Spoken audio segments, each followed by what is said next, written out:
Artesão, artistas, mestre e operários, os trabalhadores ganharam um dia especial para comemorar as suas conquistas e direitos.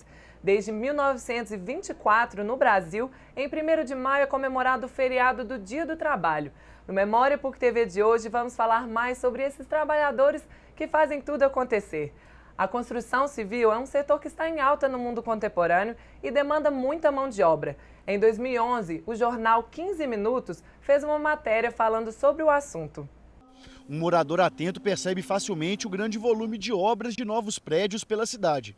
E realmente, elas estão por toda a parte. Nós temos as estatísticas mostrando que o estado cresceu como um todo, né? Realmente, Belo Horizonte, por ser a capital, por girar mais a economia, ela tem uma oferta maior, ela tem um crescimento aí mais pujante. Mas esse crescimento ele está disseminado no estado inteiro. Em 2010, o crescimento no ramo da construção civil foi superior aos 10% e chegou a 13,7%, algo que não acontecia desde 1986. Uma área que gera mais de 347 mil empregos diretos somente em Minas Gerais. Em Belo Horizonte, o destaque são para as edificações de alto e médio padrões. Para o presidente da Sinduscon, esse crescimento começou a se solidificar em 1994 com a estabilização do real e em 2003 com o aumento dos programas sociais que aumentaram o crédito para o cidadão. Aumentou o poder de compra e renda, né? Com isso, todo mundo que tem renda, a primeira coisa que todas as pessoas querem é a segurança. E a segurança significa imóvel e ter a casa própria. Mas para tanto crescimento, o mercado de trabalho deve acompanhar a demanda do setor. E faltam profissionais qualificados. Nós precisamos preparar desde o ajudante até o engenheiro e o gerente, né? Todos os níveis precisam aumentar, acelerar o processo de formação. Com o aquecimento do mercado, está difícil encontrar na capital mineira imóveis que custem até R$100 mil. Em 2010, nenhum apartamento foi lançado neste valor. Segundo a Sinduscon, por causa da valorização dos terrenos. Uma das soluções é o financiamento do programa Minha Casa, Minha Vida. Existem hoje aproximadamente 5 mil unidades já em fase final de análise pela Caixa Econômica Federal. E assim também já com recursos já alinhavados com o prefeito. E o cenário deve continuar assim. Este gerente de uma construtora de prédios de alto luxo tem boas perspectivas para o ano que vem. Eu acho que vai ser muito positivo também, temos vários projetos para serem aprovados, várias obras para iniciar. E eu acho que vai ser um ano de muitas oportunidades, né, para as pessoas que trabalham na construção civil. Mas você acha que são só os homens que colocam a mão na massa? Está errado. As mulheres estão conquistando seu espaço na construção civil. Homens trabalhando.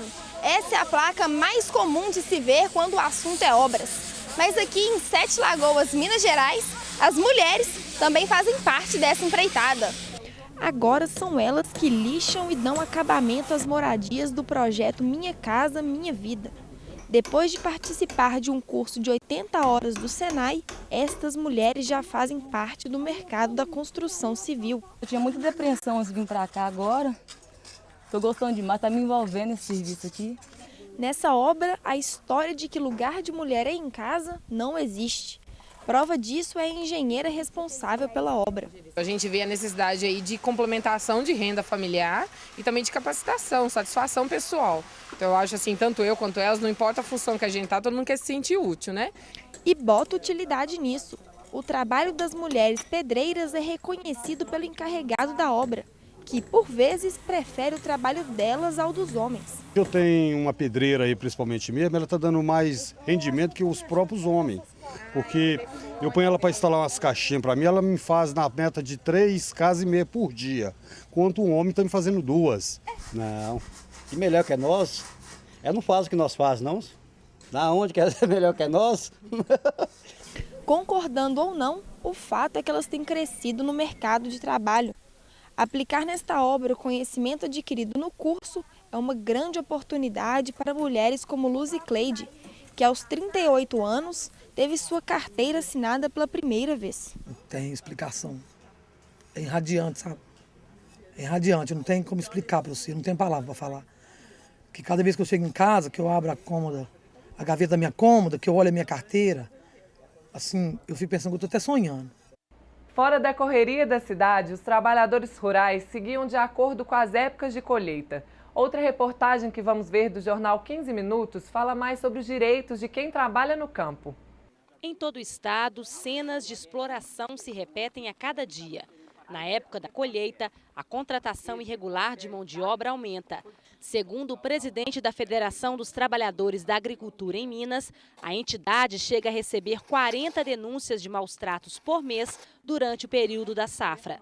Às vezes a mesma água que os animais da fazenda se serve, o trabalhador é sujeito a servir dela, né? Excesso de jornada de trabalho, né?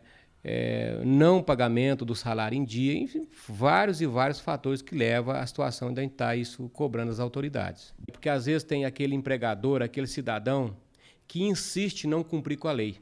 De acordo com a CLT, todo trabalhador tem direito a salário em moeda corrente, carteira assinada, jornada de trabalho de no máximo 8 horas diárias, repouso semanal remunerado, adicional de horas extras e adicional noturno, além de horário reservado para alimentação. Mas a realidade é outra. No ano passado, a Comissão Pastoral da Terra identificou quase 9 mil trabalhadores em regime de escravidão ou em condições subhumanas de trabalho. A falta de fiscalização contribui para o aumento da impunidade.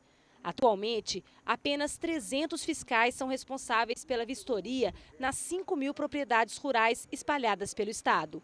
Para esta advogada, o problema passa pela cultura do coronelismo, que ainda está presente nos latifúndios brasileiros, e pela falta de vontade política do governo. A impressão que a gente tem é que o Estado prefere proteger o empregador do que proteger o trabalhador, que é hipossuficiente nessa relação. Então, para que se tenha circulação de moeda, eles entendem que o trabalhador deve ser explorado. Aí vai ter lucro. Com lucro se reinveste. Então, nós temos um governo sem vontade política nenhuma de fazer com que esses direitos sejam cumpridos. Geralmente é difícil decidir qual carreira seguir. A hora de escolher o curso superior é decisivo para um profissional. Veja algumas dicas para descobrir qual é a sua vocação em uma matéria do SOS Economês em 2001. Vestibular, uma etapa relativamente curta, mas decisiva na vida do estudante. Mais do que passar, quem presta o vestibular tem que vencer outra prova, talvez mais difícil, escolher a profissão correta. No SOS Economês de hoje, você vai conhecer um pouco sobre os cursos em alta, o mercado de trabalho e o perfil profissional preferido das grandes empresas. A ideia é óbvia, mas é fundamental. Só quem se sente satisfeito profissionalmente é capaz de emplacar uma carreira de sucesso. A insatisfação acaba gerando o fracasso. É por esse e outros motivos que o vestibular mexe tanto com os nervos dos estudantes. Para alguns, escolher o curso na hora da inscrição para o vestibular é apenas um detalhe formal. Mas não funciona assim com todos. Optar pelo curso para o qual prestar vestibular pode ser uma árdua tarefa. As incertezas são grandes e a angústia de ser aprovado se junta à dúvida de se estar escolhendo a profissão mais indicada. Os motivos para esse sofrimento são muitos. Entre eles, pressão familiar, expectativa financeira, falta de uma vocação evidente e imaturidade. Quando você termina o terceiro ano, você não sabe ainda que curso universitário você quer. É coisa para você refletir, apagar a luz à noite, pensar um pouquinho, trocar uma ideia com o seu travesseiro e fazer uma escolha sua. Porque se errou, foi você que errou, não foi seu pai, não foi a psicóloga. Mas nem todo mundo acha que a ajuda dos pais na hora de escolher a profissão seja um problema. O diretor da Faculdade Mineira de Direito da PUC Minas acredita que, existindo dúvidas, a orientação dos pais torna-se um apoio importante. Talvez um adolescente com 16, 17 anos não saiba muito bem o que quer da vida, né? E um empurrãozinho dos pais, às vezes, é bom. É lógico que os pais procuram empurrar os filhos para aquelas profissões ou para aqueles cursos que ofereçam maiores possibilidades de sucesso profissional. Exemplos de quem seguiu os conselhos da família para escolher a profissão não faltam. Eu fiquei, sinceramente, na época do vestibular, fiquei na dúvida entre a economia e o direito. Mas eu tenho uma irmã que é economista e me aconselhou a não fazer a área devido ao mercado que não está muito bom hoje. E na minha família, meu pai e meu irmão são advogados e me aconselharam a fazer o direito, e é uma área que eu já tinha interesse, já tinha um convívio dentro de casa. E por isso me especializei, né? Quis o direito e e realmente gostei do curso. Acho que é isso que eu quero para minha vida profissional. A psicóloga e supervisora do Serviço de Orientação Vocacional da PUC Minas conta o que deve fazer o estudante que tem dúvidas sobre o futuro profissional. Eu aconselho que ele, em primeiro lugar, perceba se realmente aquele curso, aquela atividade profissional é o que ele imagina que ela seja.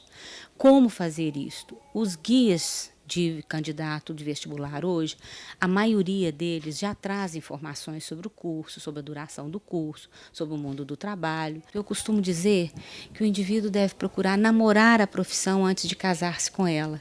E esse namoro é justamente esse período que antecede a escolha e que parte do autoconhecimento, do como que eu sou, o que eu quero para mim, o que eu pretendo para mim e o que essa atividade profissional me possibilita. Quer dizer, fazendo isso, as chances de erro são muitas vezes menores. Agora que você sabe as oportunidades que o mercado oferece, não perca as inscrições para o vestibular PUC Minas desse ano, abertas até dia 14 de maio. O programa fica por aqui, mas se quiser rever alguma edição anterior, entre em contato pelo nosso e-mail memoriapuctv@pucminas.br ou pelas nossas redes sociais. Até a próxima, tchau!